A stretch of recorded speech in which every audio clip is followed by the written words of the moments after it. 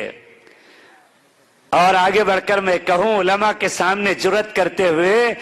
کہ آقا صلی اللہ علیہ وسلم نے اپنے اس پہلے مدرسے کے لیے صحابہ کے درمیان میں ترغیب اور تحریض کے طور پر چندہ بھی مانگا کہ کون ہے جو صفہ کے طلبہ کے لیے کھانے کا انتظام کریں گے، کون ہے صفہ کے طلبہ کے ضروریات کا انتظام کریں گے۔ تو یہ ساری ترتیب آقا نامدار تاجدار مدینہ صلی اللہ علیہ وسلم سے چلی آ رہی ہے۔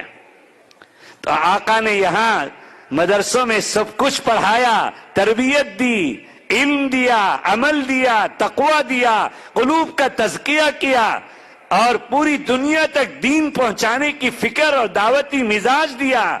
اس کے ساتھ ساتھ ان مدارس کی ایک پہچان یہ بھی ہے جو آج ملک کے حالات کے تناظر میں نمایاں کرنے کی ضرورت ہے، اہل مدارس کو بھی اس طرف توجہ کرنے کی ضرورت ہے کہ ان مدارس میں انسان تیار کیے جاتے ہیں۔ یہ مدارس انسان تیار کرنے کی فیکٹریاں ہیں۔ میرے علاقے میں آج سے 40 سال پہلے عاشق قرآن محی السنہ حضرت حکیم الامت کے خلیفہ اجل حضرت شاہ ابرار الحق صاحب ہردوئی علیہ الرحمہ کو میں نے دعوت دی جا کر ہردوئی میں۔ حضرت کو بلانا دل گردے کی بات تھی، اتنی آسانی سے حضرت کی دعوت منظور نہیں ہوتی تھی، لیکن میرے شیخ ان کے استاد ہوتے تھے مفتی محمود حسن صاحب گنگوئی علیہ الرحمہ، تو اس کا لحاظ کرتے ہوئے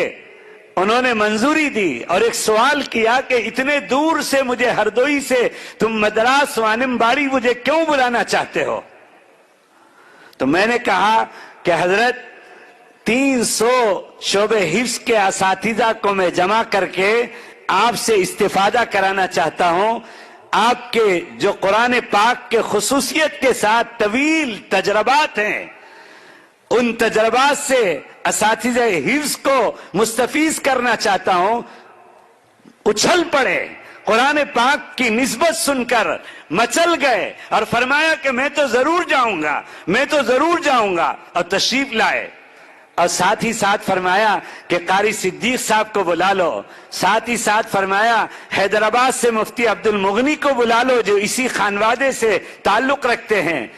اور فرمایا کہ قاری ابو الحسن اعظمی جو شعبہ قرأت کے صدر ہیں، دارالعلوم دیوبند کے ابھی حیات ہیں، جو شاہردوئی کے خلیفہ اجل ہیں، ان کا نام لیا، ان کو بلا لو۔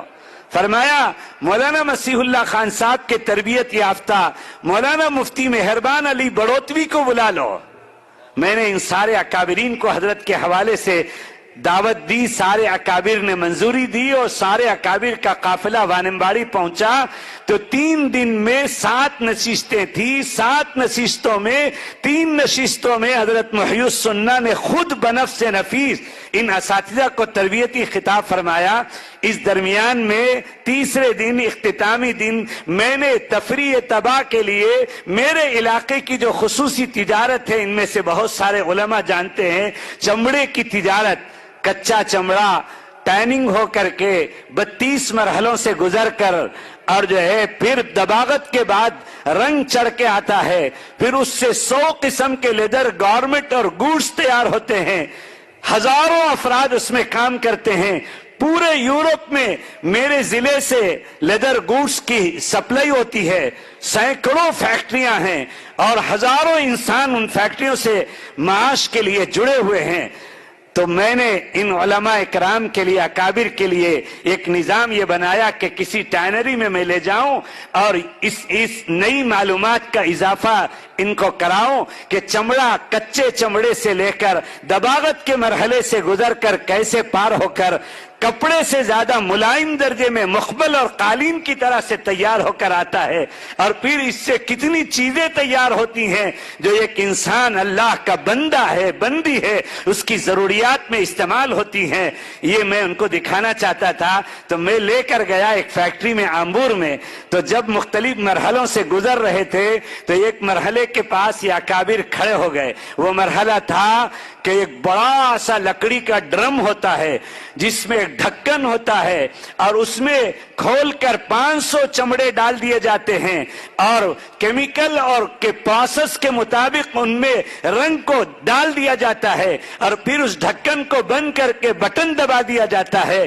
تو اپنے ٹائمنگ کے اعتبار سے وہ گھومتا رہتا ہے اور جب اس کی متعینہ وقت پورا ہو جاتا ہے تو وہ رک جاتا ہے. پھر آدمی مین پر آگے بڑھ کر اور وہاں کا جو ملازم ہوتا ہے ڈھکن کھولتا ہے تو 500 چمڑے کیمیکل پروسیس کے مطابق جو رنگ دیا گیا تھا اس رنگ میں رنگ کر تیار ہو کر دھڑام سے ایک مش باہر گرتے ہیں. یہ مرحلہ بھی اکابر نے دیکھا. جب سارے مرحلے سے فارغ ہو کر دفتر میں آئے اور ٹینری کے اونر نے ان کو ناشتے کی دعوت کی تو ٹینری کے اونر حاجی سعید صاحب مرحوم نے پوچھا کہ حضرات اکابر کو ہماری فیکٹری کیسے لگی؟ تو مولانا مہربان علی بڑوتوی جو حضرت مسیح الامت کے تربیت یافتہ تھے انہوں نے جواب دیا ساروں کی طرف سے کہ حاجی صاحب آپ کی ٹینری تو بہت اچھی لگی, آپ کی فیکٹری تو بہت اچھی لگی. مفتی سبیل پھر ان سے سوال کیا کہ حضرت آپ لوگ کیا کرتے ہیں؟ تو تاجر تجارت میں تو بہت چالاک اور ہوشیار ہوتا ہے, دین کے معاملے میں بہت سادہ بن کے بتاتا ہے. تو حضرت نے فرمایا کہ ہم بھی فیکٹری چلاتے ہیں. کیا کرتے ہیں؟ ہم بھی فیکٹری چلاتے ہیں. تو حاجی صاحب نے پلٹ کر پوچھا کائے کی فیکٹری حضرت؟ کپڑے کی نہیں جو ہے اور گرینیٹ کی فیکٹری, کوسی فیکٹری چلاتے آپ لوگ؟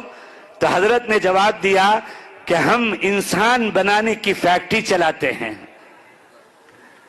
ہم انسان تیار کرنے کی فیکٹری چلاتے ہیں. اور پھر فرمایا مفتی سبیل صاحب نے ہم کو جو معائنہ کرایا وہاں ایک مرحلے پر ہم رکے تھے. یہ تو آپ کے فیکٹری کے مراحل تو بہت آسان ہے کہ 500 چمڑے ایک متعینہ وقت میں ایک پروسیس کے تحت میں رنگ کر دھڑام سے باہر آ جاتے ہیں. اور ہمارے مدارس میں ایک درسگاہ میں 15 طلبہ ہوتے ہیں, ایک طالب علم شریف ہوتا ہے اور ایک طالب علم شریر ہوتا ہے اور ایک طالب علم نرم ہوتا ہے اور ایک طالب علم گرم ہوتا ہے. 15 طلبہ کے نفسیاتی طور پر الگ الگ مزاج ہوتے ہیں اور ایک استاد 3 سے 4 سال تک ایک ایک طالب علم کو رگڑ رگڑ کر جہد مسلسل کے بعد حافظ قرآن اور 8 اور 10 سال کے بعد عالم دین بنا کر باہر کرتا ہے. یہ مدرسوں میں جو کام انسان تیار کرنے کا ہوتا ہے یہ انتہائی مشکل ترین کام ہے. تو میرے دوستوں یہ انسان تیار کیے جاتے ہیں تو ان علماء کا بھی فریضہ بنتا ہے کہ آقا صلی اللہ علیہ وسلم کے جو مختلف شان تھے اللہ نے ان کو امام الانبیاء, خاتم النبیین, خاتم المرسلین بنایا تھا تو اسی طرح محسن انسانیت بھی بنایا تھا. تو انسانیت کے پیغام کو عام کریں اور آقا صلی اللہ علیہ وسلم کے احادیث مبارکہ انسانیت کے درس سے جو بھرے ہوئے ہیں ان کو آج ملک کے باشندوں کے سامنے لائیں کہ آقا صلی اللہ علیہ وسلم صرف اپنے لیے نہیں بلکہ وہ ساری انسانیت کے لیے محسن انسانیت بنا کر بھیجے گئے. یہ ایک پیغام تو میں دینا چاہتا تھا. اس سے متعلق اور تفصیلی بات تھی, حضرت مولانا بازو آ کر کھڑے ہو گئے. میرے بعد بھی ایک بہت طویل اور جو ہے خصوصی مقرر مولانا ابو طالب رحمانی جو مسلم پرسنل لا بورڈ کے جو ہے تاسیسی ممبران میں سے ہیں, وہ ابھی تشریف لانے والے ہیں یا آ چکے ہوں گے اور آخری بیان انہی کا ہوگا. مجھے بھی ان کو سننا ہے, میں اپنی بات کو پوری کر رہا ہوں. اور دوسری بات جو مجھے کہنا ہے, میں جو ہے عناوین کے درجے میں کہ اس وقت قرب قیامت کے زمانے میں میں اور آپ چل رہے ہیں اور اس وقت ہم سب بہت سنگین حالات سے گزر رہے ہیں. اس وقت کوٹھی اور کروڑ پتی لکھپتی اور جو ہے بننے کا مسئلہ نہیں ہے, مسئلہ امت کے سامنے اگر ہے تو ایمان بچانے کا مسئلہ سب سے زیادہ اہم ہے۔ اس وقت گمراہ فرقوں کی الغار ہے، اور جدھر سوشل میڈیا میں کھولو تو اپنے مولانا کے بیان کے چینل میں جانے سے پہلے دسیوں قسم کے ایمان پر ڈکیتی ڈالنے والے گمراہ فرقوں کے چینل ہمارے نوجوانوں کے ایمان کو اچکنا چاہتے ہیں، چھیننا چاہتے ہیں۔ اس لیے ایمان کی حفاظت کا مسئلہ سب سے بڑا مسئلہ ہے۔ دارالعلوم دیوبند کے محتمیم مولانا مفتی ابو القاسم صاحب ہر تقریر میں آج اسی طرف ایمان کے لیے دعوت کے کام سے ہو، اپنوں میں غیروں میں دعوت سے ہو، اور تحفظ ایمان کے لیے ہمارا تعلق جو ہے اہل اللہ سے اور علماء سے ہو۔ تو میں اس کو 3 تا سے عام طور پر کہا کرتا ہوں جو کرنے کے کام ہیں: تعلیم، تبلیغ اور تزکیہ، صحبت اہل اللہ، صحبت علماء، تعلق علماء، اور اپنوں میں غیروں میں دعوت و تبلیغ کا فریضہ، اور اسی طرح سے